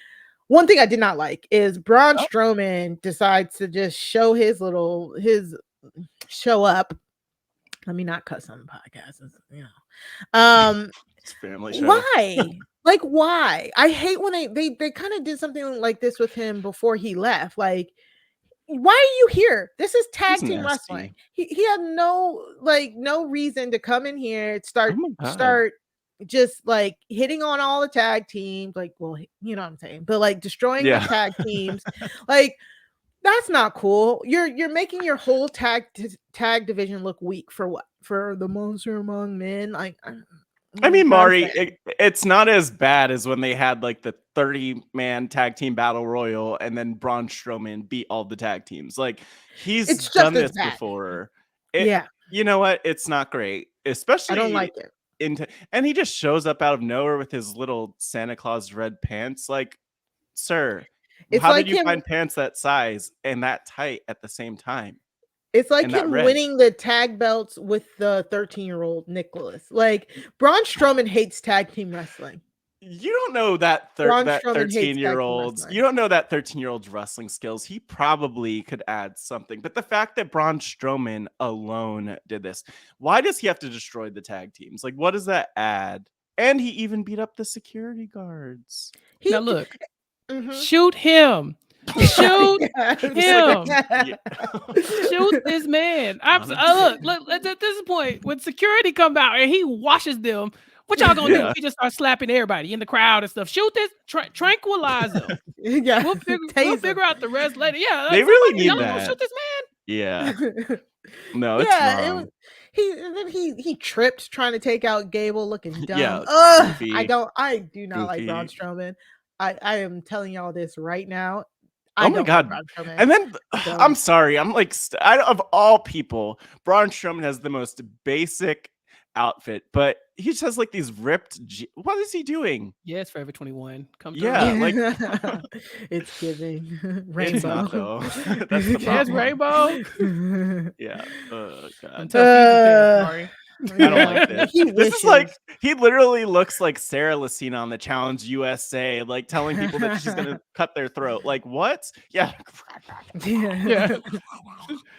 Like, come on. I mean, honestly, I would rather her in this spot just for the entertainment value. But he then came to SmackDown where he beat up the Alpha Academy, which again, I don't like. I love the Alpha Academy. I love the shushing.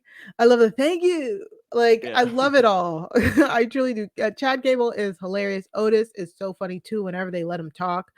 I want better for them. I want better for the tag team division. I kind of feel like it's on its way in a sense because like we all the new additions and stuff like that, but like they did not deserve. None of them deserve to be sacrificed to the altar of Braun Strowman. Like that's true. No, and it didn't add anything. Like why we don't need it. We don't want it. We don't like it. It's like go pick on somebody your own size, Braun. And like the thing is, like Otis is a thick boy. I get it, but like there's nothing impressive about Braun Strowman lifting slamming. him up. Yeah, like what? Come on, this is. They're like mess. he's 300 pounds. I'm like, these are wrestlers. That's not that heavy. You know, like the Big Show is 500, 7,000 pounds. They're like he's 308. You know, like okay. I didn't like this at all because I was really kind of impressed with Dawkins during the tag match. I was like, he's fighting his ass off, and I'm not really familiar with him. So I was like, oh, who is this guy? And then he goes to an announce table at the hands of this criminal, and I was just like, well, why haven't they shot him? And so for me, that's what I was like, because then later on in the week, Dawkins still got to fight. Like this man still got to fight with the Street Profits and the Hit Row and all this other stuff. I'm like, so y'all just gonna let Braun Strowman come out here and injure all these people before they have like a really big match? I didn't like none of it. Yeah. Braun Strowman looks like King Kong basically, and they really do need to take him out and get the helicopters and everything. Yeah. The good thing is, like Chappell said, on SmackDown, we did get another, we got an 8-man tag match this time. We did. It was the Street Profits and Hit Row versus Los Lotharios and Maximum Male Models. And I Hit was Row, living. by the way. Hit Row who returned. We didn't get I thought we'd have to do an emergency episode just to talk about them being back, because obviously we love them. So I need their theme song back on Spotify ASAP. So I love them. And what the hell is I'm sorry, Maximum Male Models with the little I don't even know what to call it. Shut up and let me have my things, Matt. Yeah, please go there. Please go there for the podcast listeners. Why is he so caked up? Thursday afternoon, Friday evening. Yeah, Marseille and Mansoor, Maximum Male Models, looking good, looking like high fashion. They knew it was New York Fashion Week. They're like, we're going to bring New York Fashion Week to SmackDown. We couldn't be there because we got to bring it here to SmackDown.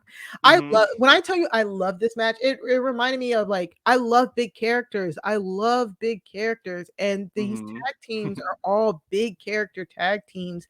And it just made me think man, the tag team division can be doing so much right now. Hopefully this is a step in the right direction. The Usos have a chokehold on those belts, and it's very much annoying to me.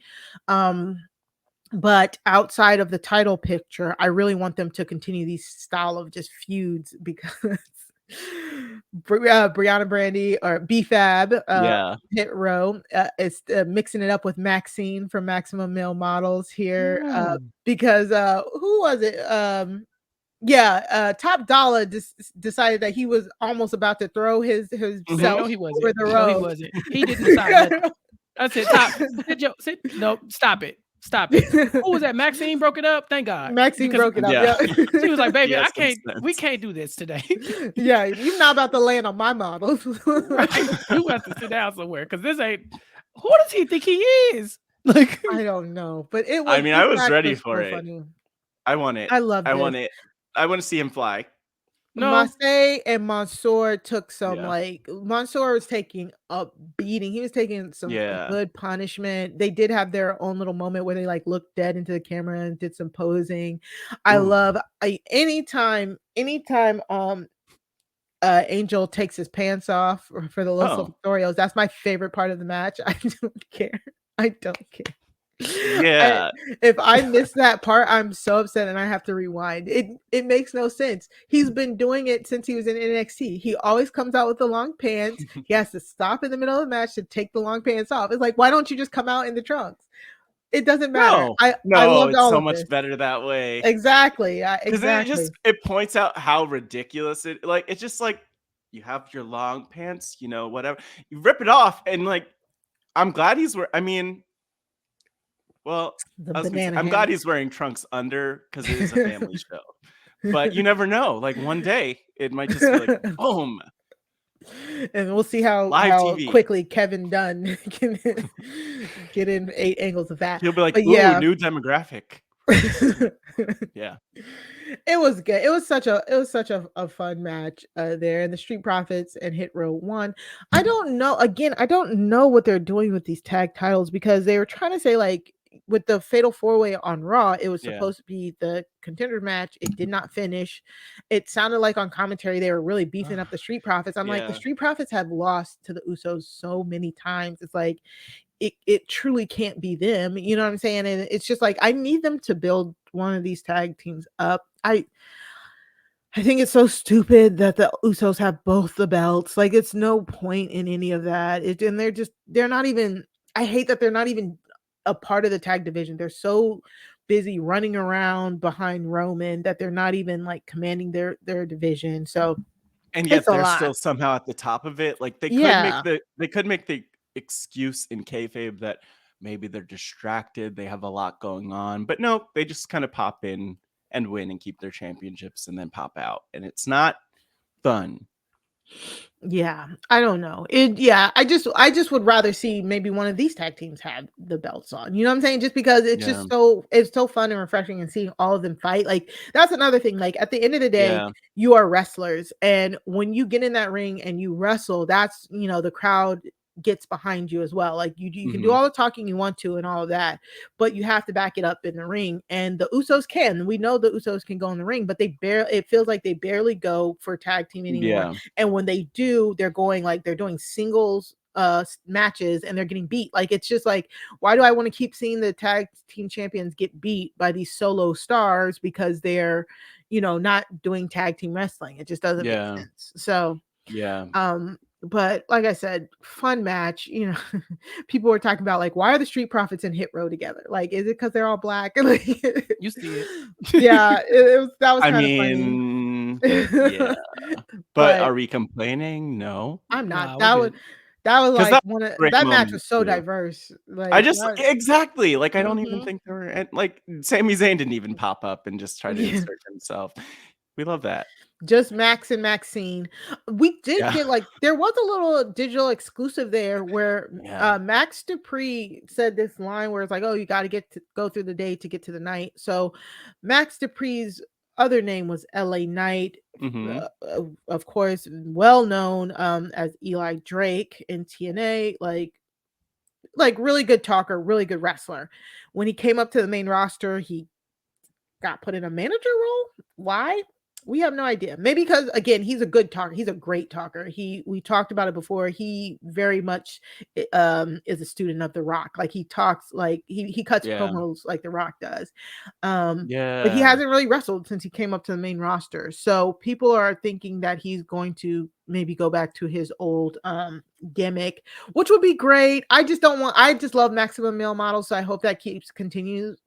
Maybe it's just Massey and Mansoor with Maxine.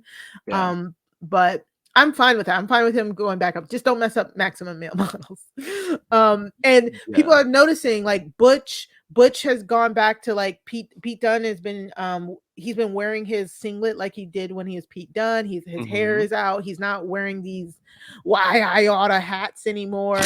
So they're really, I'm just saying Triple H is like literally making really good changes that it seems like for the talent.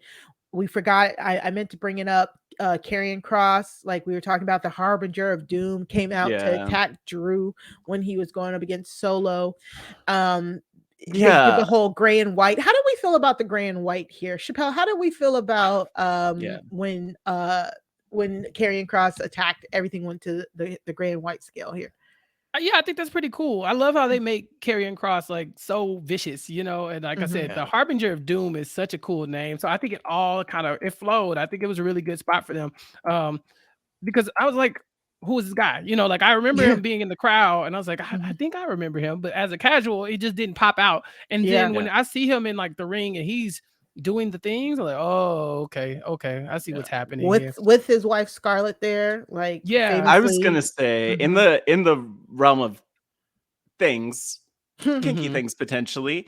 Why was she whispering? Why was she? You know what she was whispering? I saw it too. She's like, "Yeah, you do that." I was like, choke him, like, choke oh him. my god. Choke. I was like, dear, okay, yeah, okay, Scarlett. I have questions. Yeah. So, I mean, all that being said, I'm very, very excited for like the future of WWE. I think the last few weeks have been very entertaining. Like even this week, we had like a lot to talk about, but not a lot to talk about. As we're going over, I do remember feeling like this feels better. It no matter what, it definitely feels better than where we were a few months ago, for me at least. So I think that's Matt? fair, and I think that's true. And like we're not getting as many repeat matches because Vince McMahon loved to repeat matches constantly and come back to feuds constantly. So we're getting different things, we're getting new things. So hopefully this feels better for everybody because it should. Yeah, exactly. And Chappell, as a casual viewer, could you feel the difference from like this time you were on versus like the last time you were on a few months ago? Yeah, Triple H brought in all the kinky people. You got the choking and the whispering and the stalking and and it all seems like it's in good fun, except for the Miz whose life might actually be in danger, but it seems like he could also like it. So yeah, no, this was a different feel. But I don't know what we're doing. You know what I'm saying? Like I don't know what direction we're going in. Like it wasn't a lot of build up to the championships. Like you said, there was a lot of like champions playing backwards roles, like Bobby Lashley, like kind of being in the backstory, and then Roman Reigns not really having anything to do. Like he was a part of this bigger Usos thing, but like I didn't get a lot of him, like who's next up for that guy, and and so now I have like questions about that, but it's promising because this was very entertaining. I enjoyed all of it. Yeah, that's great. So that's it for the highlights of the week. Again, you can find all the highlights in our handy playlist that you can find in the show notes and the descriptions. We will take a quick break and we will be back. All right. So we have to get to the big news of the week. We got I know. We also got the All Out pay-per-view this past week, and we won't be reviewing the All Out pay-per-view. Hopefully, fingers crossed, we can get somebody on to talk about more AEW next week or in the immediate future. But we will be talking about what everybody is talking about: CM Punk in the All Out pay-per-view media scrum, the post All Out media scrum. I mean, where do we begin? Because, like, first of all, there's your picture. Yes, he's with his little beady-eyed, kind of bloody, I think. Just he also had like CM Punk does not drink, but he had some sort of seltzer or something that he put out on the table next to him. He had a lot of them too. Yeah, he had like, and I mean, it's product like placement, good for him. And I can't see it. I can't see the product. No, so. I mean, he turned not great product placement. Either way, he had just beat Moxley for the he is now the like undisputed AEW champion because he came back as an interim champion. Now he won that belt back from Moxley, and at this media scrum, there is we put it in our show notes. It's a 23-minute video from the amazing Denise Salcedo, who really got every single moment of this. Like, and he was just sitting there too. But oh my god, all of the angle. Like I've watched this clip so many times. I watched the 23-minute video multiple times. Like what? Yeah, and I've watched it so many times trying to figure out what spurred this on. Like what? Hold on. Excuse me, Mari. So you fancy yourself a journalist, right? No. Okay. So if you have journalistic integrity, then you would know what this was about. Matt, you're friends with her? Are you friends with her? I mean, yeah. But if you're friends with her, you should disclose it. Because I haven't done anything tomorrow. Okay, why am I a grown ass adult an adult man, have to explain myself why I don't want to be friends with Mari. Like that. This is my motherfucking business. Like if I am a business. Okay, my relationship with Mari, that's separate. I pay the bills. Okay, but if you her friend, you should tell her that. You should go ahead and disclose it right now, because I don't want to talk about your friend right there. No disrespect. If you ain't have nothing to do with this, Mari, I'm sorry. I apologize. But if you did, fuck you. Fuck everybody. That's just how I feel right now. I have the emails. Matthew, I have the emails. Okay. We found out Mari and her husband have a joint account. Now we got a subpoena. Now we got to subpoena James. Now look. I gotta sit there and talk about how I got people fight. How fuck all them people. I don't care where he works. I don't care where Mari sleeps, where she eats, where she work, who she involved with. But if you aren't involved in this, Matt, Mari, I'm sorry. If y'all aren't involved with this, fuck you. Whatever. It's good. I apologize, but fuck you if you are. What did I do, Mari? You tell me, huh? Tell me, huh? What did I do? So, CM Punk. No, Matt. Fuck the Pittsburgh Penguins, okay? Right. Fuck the Pirates, fuck the Steelers. What? Fuck them. What? I wasn't even gonna ask. Hold on. I understand you sticking up with your friend. You sticking up on your friend. It's cool. I would stick up for my friend too. Like I ride or die for my friends, but I pay the bills. It's my fault. I shouldn't have did it. It's whatever. It's my fault, but I paid them bills. I still got the emails. I still got the receipts. Because if you have a fucking problem, you bring it to me. I'm a grown ass man. I'm sorry, I keep bringing this up. Yes, sir. But listen, I asked for mediation. I did. I offered the money. That's fine. But he shared a bank account with his mama. So what was I supposed to do? Who are me? Oh, what's that you asked this? I'm just eating something from Mindy's Bakery. Y'all check out Mindy's Bakery and give me seafood. It's all good. Don't worry about that. Now, what was you saying? There was the match, and it was a match. Yep, the match you were. I thought that we were talking about that and not about the. Of course. But we don't. I don't want to keep bringing this up. But I did pay the bills. You know what I'm saying? Like that is that. Mm-hmm.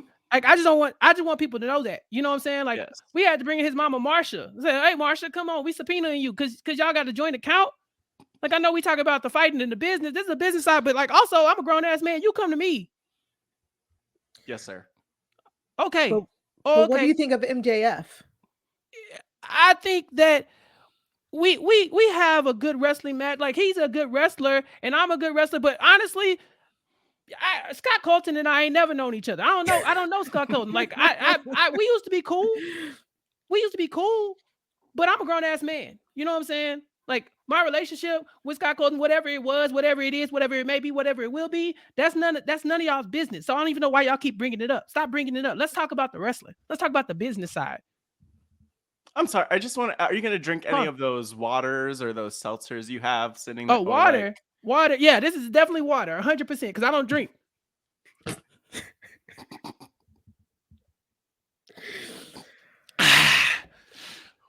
Did y'all stop by Mindy's Bakery like I mentioned? Okay.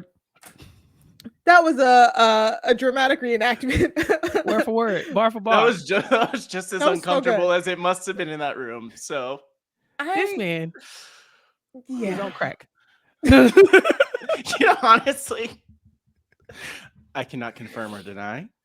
Yo, CM Punk literally, like nobody. It was like even one thing about Colt Cabana, and all of a sudden he starts airing this man's laundry out. I was like, what is happening right now? And thank you so much, Chappell. Like he kept going back. The reporters were like, hey, but MJF is coming. Nope, he kept going back to Colt Cabana and their issues. And I don't know. This is big news, Matt. It's all over the internet. We even got a question in the Job Has a Squadcast group. Was this a work? I think we got the answer to that pretty quickly. That's nothing about this was a work. Yeah. In fact, there was no working. Like nothing about this was professional. Hold on, Mari. Let me be the first on this podcast to say CM Punk is unprofessional. Ooh. See Okay. what I look at that. I Called him see out. that. Called I Punk see that. out. And the way that he ate his muffin and drank his juice while he's up there in front of us. I don't want to see this man eating his muffin with his mouth open while he's talking about Scott Colton. Like what? What? It was very weird. He also went off on Hangman Page, saying that Hangman Page had like went off script in their lead up to their match back in May for Double or Nothing, where he originally won the belt. He was really mad at him because this whole thing seemed to start off because he thinks that like the Young Bucks and Hangman Adam Page were making allusions to that he got Colt Cabana fired from AEW, and he's saying like that's not what happened. He went off on the EVPs. He said he's old and tired of working with children. Chappell, what were your thoughts on this? Again, this is insanity. This is I was just like, this man is clearly hurt. Like, I don't know how he got here, but he is hurt. When you pay somebody bills, see, that's what Roman Reigns used to lie and say, like, I'm the head of the table. I run this. I take care of my whole family. Blah, blah, blah. That ain't the same. The way this man feels hurt, like, I feel like they cut him deep. When you paying somebody bills, you really feel invested in this. You don't let people move on. You don't talk about the fight in front of you. Like, MJF, why do I gotta discuss that when I need to talk about these rumors? Because all this stuff keep getting back to him. See, and I kind of feel him on this one because I don't get the respect I deserve sometimes. I feel like he just felt like he was being disrespected. Like, yeah, Matt, I see you. But you know, like, if these journalists had any journalistic integrity, they would have came directly to him and talked about this when he wasn't in front of them talking about MJF. Now, the fact that he kept going back to it over and over and over again was just icing on the cake. Dear God, I love stuff like this. Like, oh my God, I just knew he was gonna say crack is cheap. Oh wait, I make way too much money to ever smoke crack. I just knew it was coming. I just knew he was coming. I am very rich. I thought he was gonna say something like that. Like, it was just like it was so perfect. Oh man, I don't think I've ever been a stan of a wrestler like I am now. Like, there's like maybe that Riddle guy, but this this was good TV. I love this. Yeah, it was very interesting. It just felt like it came out of nowhere because, like, why are you talking about a feud that happened like months ago? Maybe because he talked about later in the presser how he when he broke his foot, like he really had to get his whole foot replaced. You know, after he won the championship, he had to leave. He came back, you know, for this match, but he called out the EVPs. He called out the Young Bucks and Kenny Omega is what we're assuming because they are currently the EVPs. And it ended up spilling over into backstage because there ended up being a backstage brawl from this. And there's been so many reports, numerous reports. Two sides, at least two sides of the story, where there's one side of the story, which I think is the CM Punk side with his boy Ace Steel, who I think was, I don't even know, they're people from Chicago. They love each other, whatever. Yeah, he trained with Ace Steel. Exactly, he trained him. And the story is the Young Bucks walked up and they super kicked down the door and they're yelling in his face. And then at some point, CM Punk started throwing punches. Everyone agrees that there was a chair thrown at one point by Ace Steel. So, like, legit, not great. I wonder what kind of chair it was. Like, if it was a steel chair, if it was like one of those big couch style chairs he just threw. But messy situation. And they've all been, so CM Punk, Kenny Omega, the Young Bucks were all stripped of their titles because I think the Young Bucks and Kenny Omega literally just won their trios championships that night. So all stripped of their titles, all suspended, plus a bunch of other people who were suspended for, I guess, trying to break it up, essentially. I don't know. It's a weird. Yeah, it was. I'm not gonna lie, it was very funny when I heard this stuff coming from the back. They're saying that like from all of the pieced together accounts, they're saying that the Young Bucks came into the room, Punk started throwing punches. Ace Steel threw a chair that hit Nick Jackson in the head. Kenny Omega went to grab his dog Larry to remove Larry from the situation. Not whose dog? Wait, I think it was Punk's dog. Punk's dog, yeah. Omega grabbed the dog, Punk's dog Larry, to remove him from the situation. When he came back, Ace still bit him. Like Ace still bit Kenny Omega. I was gonna say he bit the dog. Dear God. Like Not it was a complete brawl from what we're hearing. And Tony Khan, I think, was still doing the media scrum. Yeah. So he had to be told what happened. But like Matt said, so many people got suspended. They're now doing a tournament for the main belts. John Moxley was supposed to go on vacation after dropping the belt, but he had to come back to Dynamite. I felt so bad for him. If you're talking about a good promo and somebody who's really old and tired with dealing with children, it felt like it was Mox. So like I said, hopefully we can get somebody on next week to really break that down for us. But this was just all over the news. Also, they're saying that CM Punk may have gotten injured again in the match. He did. He got injured in the match. We don't know how, again, which is just like, come on. It makes you think, did they rush him back? Because he would just came off of an injury. So I mean, if they didn't, he rushed himself back because they were in Chicago. This was the main event championship match. He brought his dog Larry with him, which honestly, Kenny Omega shouldn't have been suspended for what he did. He was a hero removing Larry from the situation. So I didn't know about that until now, Mari. So it was hilarious. Yeah. And this is like the second altercation in like the past few months backstage. There was also Eddie Kingston and Sammy Guevara got into it a month or two ago, because from what we understand, Eddie Kingston was kind of mad that Sammy Guevara basically called him fat or something like that.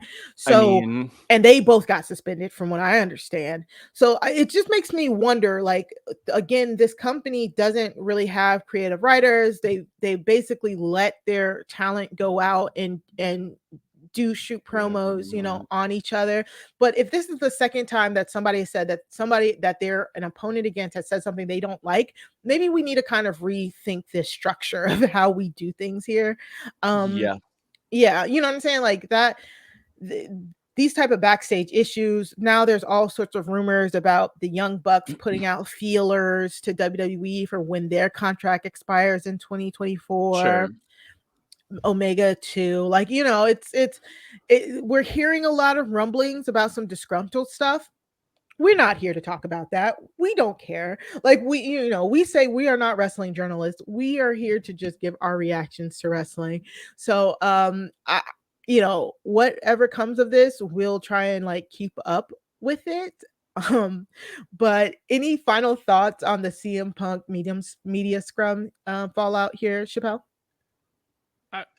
I mean, when you see Larry, it all makes sense. It really does. Keep Larry out of it.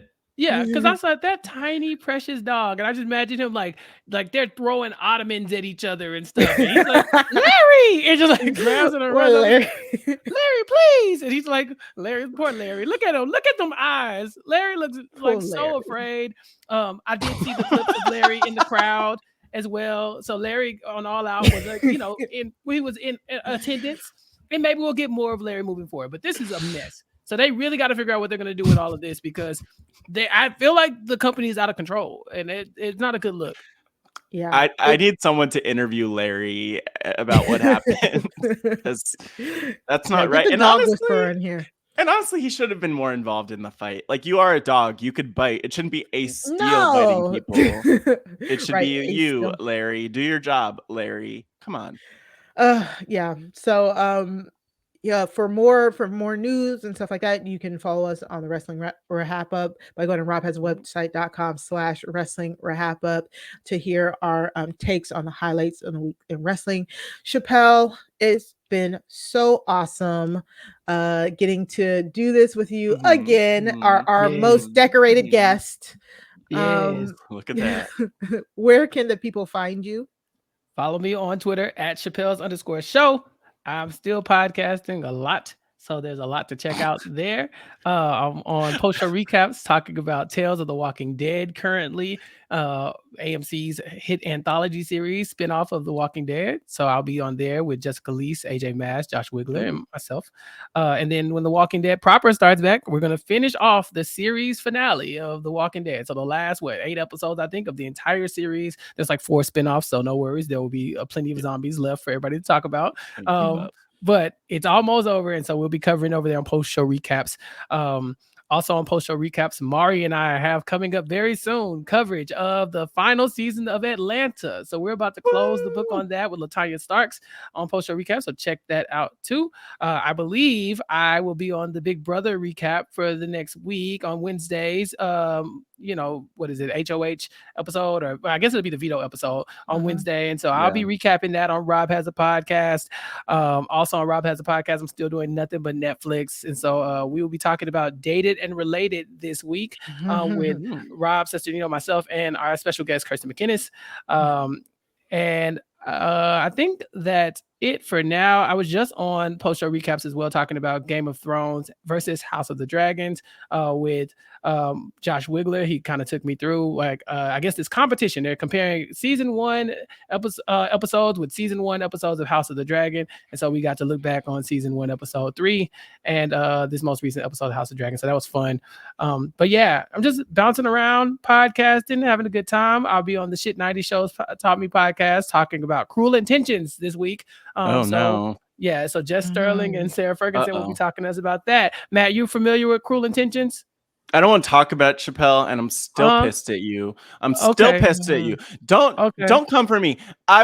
We made it through this 2 hours together, Chappell, but I haven't forgotten about how you disrespected me twice in a row. You disrespected me during Pride Month. You disrespected me on Rob and Need a podcast. How dare you? How dare you? You should be ashamed of yourself. I should it was be someone's birthday. But I ain't. Hold on, pause.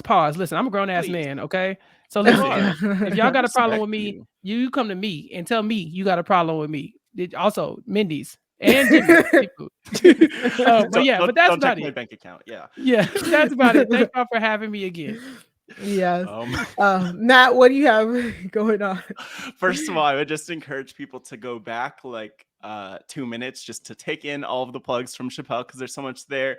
I am just drinking my water, minding my business, respecting Chappell. But other than that, you could find me at Matt Scott GW on the social media. And a couple things I have going on other than potentially popping up on some Big Brother recap stuff here on RHAP, so stay tuned, is that I have been doing Pod Friends all summer long, interviewing people in this RHAP community.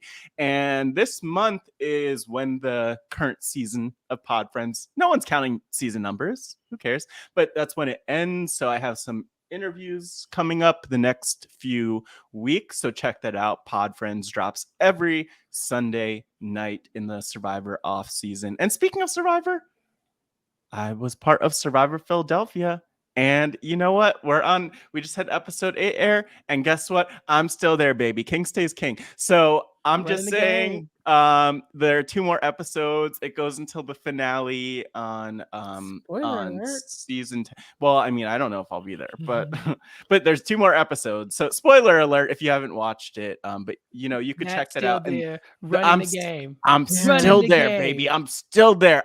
Definitely not getting voted out next episode. Dear Who God. knows? I don't know. No. Anyway, that's exciting. And there are a couple podcasts covering it. Isaiah, who makes our theme song, is also part of it. And one of the podcasts that covers the show, which is on YouTube, is On Silent Podcast. And there's another one, Survivor Cast International. So cool stuff. Yeah, I've just been swept up in the Survivor Castaway life. So it's going to be good to have real Survivor back soon. But that's where you could find me, and that's where I'm up to. Mari, where could the people find you? You can find me every Tuesday with Sarah Carradine, bringing true crime Tuesdays to RHAP with our podcast Crime Scene. Crime Scene is a true crime review podcast where we watch true crime documentaries, docuseries, and we rate and we rate and review them. So you go to robhasawebsite.com/crime feed in order to subscribe to us at Crime Scene. We just dropped a really like heartbreaking episode with a funny guest. Last week we covered Leave No Trace, the Boy Scouts of America scandal. Yeah, it's a Hulu documentary, and it was such a really good documentary. They told a lot of the victim stories, very impactful. We had the amazing Ronald Young Jr. on. He is so funny, but it was such a tough subject. He himself was a former Boy Scout, so he did bring that type of knowledge to it. And we did the best that we could in a sense of like with the subject matter, but also having fun. So definitely go check that out. It's a great episode. So yes, just also you can follow us at Crime Scene RHAP on Twitter. You can follow us on Instagram now at Crime Scene Podcast on Instagram, and you can follow me on Twitter at Mari Talks Too Much. That's 2 like the number 2, where you'll see everything that I'll be doing. Of course, I'll be here every week with Matt, and I'll be with Chappell and Latanya, recapping Atlanta when that drops. So a very fun stuff, a lot of fun stuff coming up. So just go follow so you'll know what we're up to. Please send us your long form questions to wrestling@robhasawebsite.com.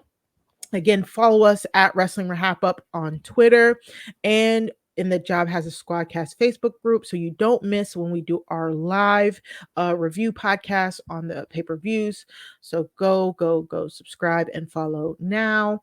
Again, robhasawebsite.com/wrestling feed, and on YouTube at Rob Has a Podcast. So for me, Matt and Chappell, we just want to remind you, wrestling is for everybody, but not all wrestling is for everyone. Bye. Bye. Throw 'em up, lay it down just like Matt and Mari. Wrestling RHAPup's gonna make it sorry. Feeling like The Rock cause I'm driving in Ferraris, and we coming every week and it's feeling like a party. Moolah Ric Flair, showing out like Bianca Belair, Best podcast, flush it in the air, Roman Reigns and we win it, don't care, No cap. Throw 'em up, lay it down just like Matt and Mari. Wrestling RHAPup's gonna make it sorry. Feeling like The Rock cause I'm driving in Ferraris, and we coming every week and it's feeling like a party.